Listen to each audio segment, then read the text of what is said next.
And here she is, our dearly beloved victim, the induction cooker, our favorite queen of the kitchen. As you can see, this is not what you call a perfect American dream kitchen.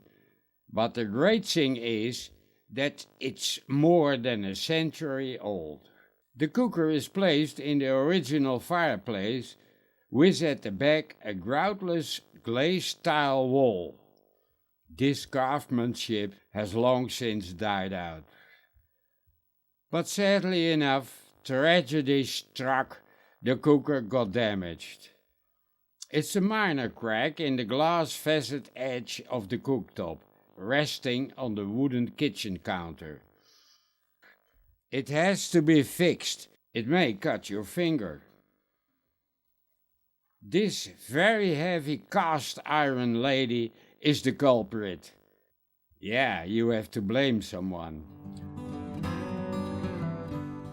All over Google you can read that, and I quote, "A broken induction cooktop, either cracked or shattered, cannot be repaired. It must be replaced."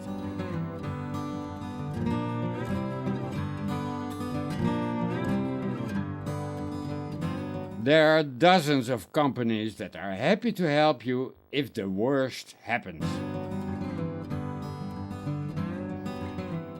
But a real to-do-yourselfer does it himself. However, a whole new plate or even a new cooker for only a minor crack on the edge seems a little too much of tequila. Don't forget, the glass edges of the plate never get really hot. Realize that my induction cooker is placed directly on a wooden counter. So basically all kinds of adhesives seem suitable for the job.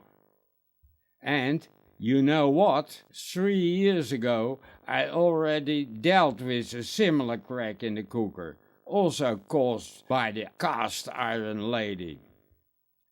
In all my ignorance, I then used super glue to repair the crack. Okay, you're completely right. The reparation deserves no bouquets. Nevertheless, after 3 years of daily cooking, it still holds. And under a different camera position, it looks rather acceptable. Above is the new crack.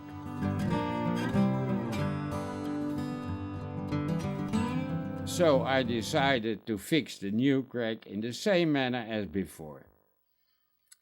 To prevent damage to the counter, which I didn't do with my first repair, I put white tape under the damage by lifting the hob a little. Again, I used super glue gel with a spatula.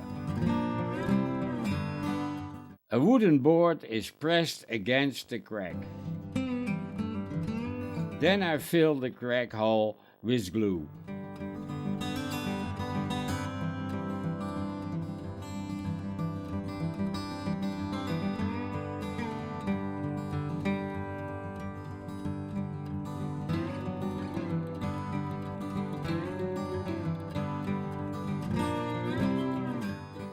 "24 hours later, I removed the board, and with a Stanley knife blade, I carefully scratched away the wood splinters.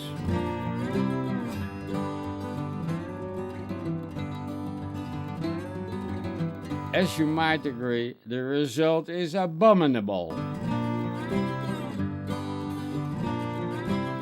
So I decided to repeat the procedure.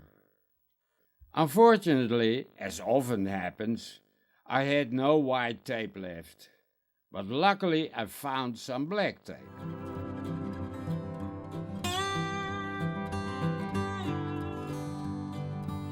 With a tiny log, a new tube of superglue gel, and the same spatula, I filled up the crack hole.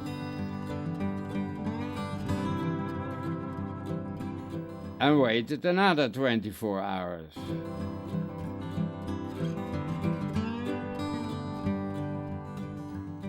With high hopes and the Stanley knife blade, I removed the log. Much better.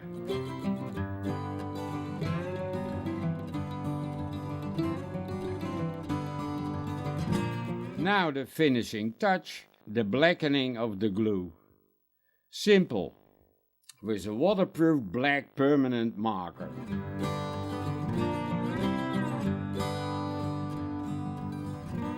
Now crack to see. Well, hardly.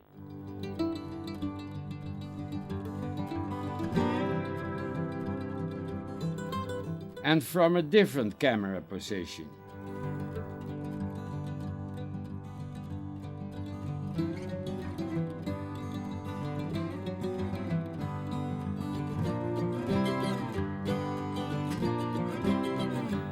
And everything works. Our cast iron lady in boosting mode.